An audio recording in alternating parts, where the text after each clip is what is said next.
Hello everyone. Today we will explain a mystery film Mother. Spoiler alert, sit tight and enjoy the movie recap. Now let's start our daily recap dose.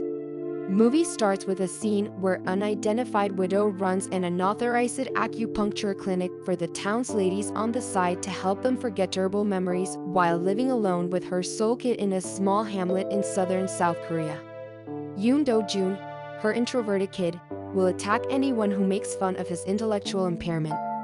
She adores him and chastises him for spending time with the neighborhood bully Jinti.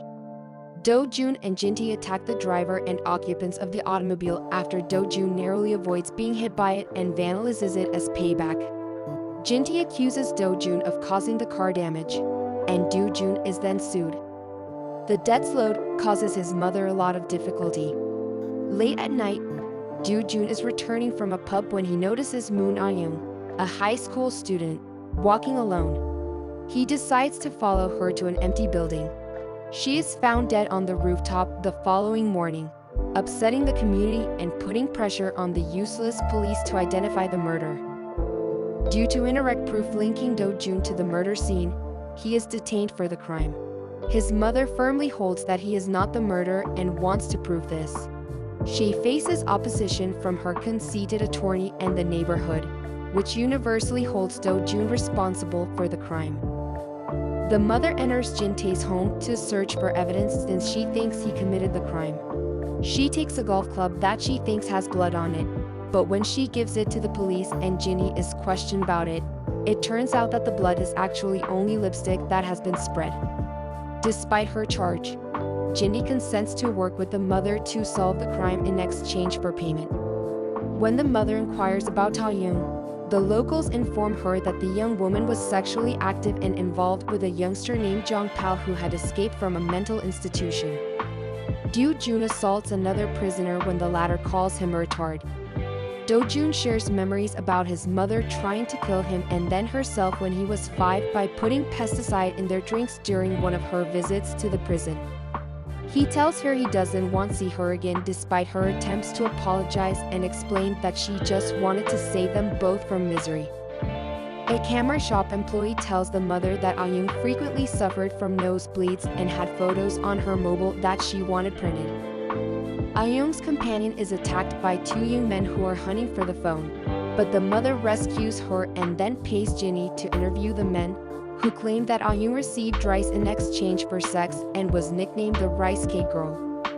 They claim she took images of her partners on her phone in private, making the device potentially useful for blackmail. The mother tracks down the phone, which is concealed in Ah-young's grandmother's house. Do-jun recognizes the man in one of the photos on Ah-young's phone as the one he saw at the abandoned building the night before Ah-young passed away. The mother recognizes the man as a garbage collector. She once bought an umbrella from him and goes to his home to find out what he saw, on the pretense of offering him charity medical services. The collector admits that ever since witnessing Do-jun kill Ah-young, he has been troubled.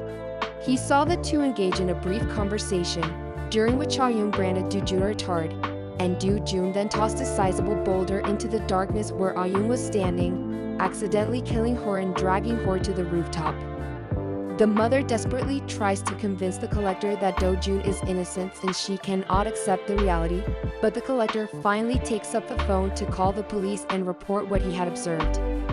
The mother beats the collector with a wrench and sets fire to his home out of concern for her son. Later, the mother is informed by the police that they have located the real murderer, Jong-pal, who has been charged as a result of the discovery of Ah-young's blood on his shirt. The mother realizes that Jong-pal's claim that the blood is the consequence of Ah-young's nose bleeding during consenting sex is accurate, contrary to the police's assumption that it got there during the murder. She meets Jong-pal, who is much more mentally handicapped than her son, out of guilt and sobs for him when she learns that his mother is not there to defend him and that he is being sent to prison for a crime he did not commit. Jinny picks up Do-jun when he is released from jail.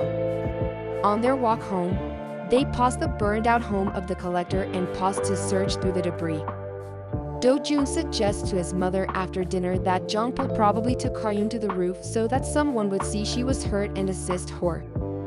Do-jun gives the mother back her acupuncture kit that he discovered in the debris of the junk collector's home and cautions her to be extra careful as she prepares to board a bus for a thank you parents tour.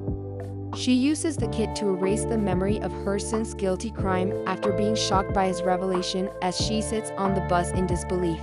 The end. Thanks for watching our daily recap dose. To help us grow, like, share, and subscribe and press the bell icon to never miss the upcoming recaps.